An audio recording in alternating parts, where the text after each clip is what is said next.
This guy asked me to elaborate on the math on how to change footstep sounds dynamically based on the texture the player is standing on in the map. Let's hit this first.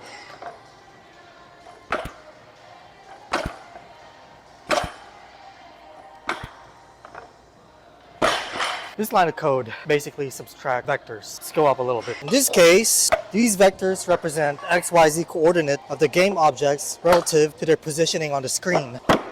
And this positioning could either be world space or local space. World space is basically the absolute positioning of an object on the screen. And then local space is basically the position of an object relative to another object.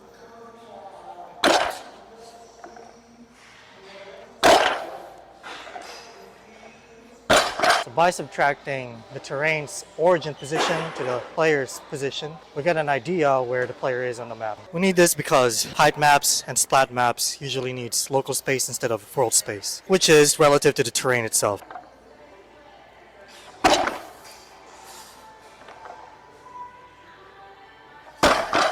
So the next thing that we need to do is to divide the relative positioning that we got and divide it by total size of the terrain. All right.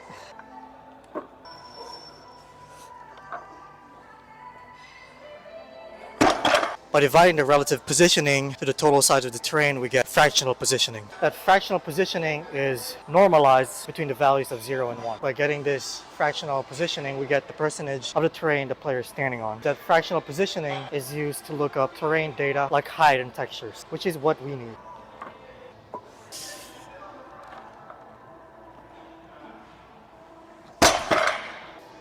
You want to say something?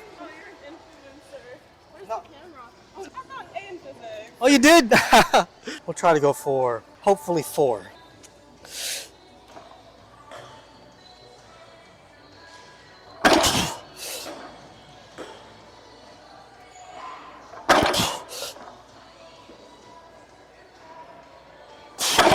One more.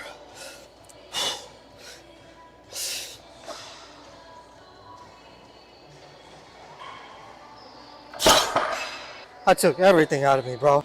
Anyways, take these normalized values and we scale it to the resolution of the splat map, which is measured in pixels, not world units, because we'll use the values again to get the alpha maps. If you want me to further elaborate on the code about how to dynamically change sound effects, just let me know. But anyway, see you on the next one.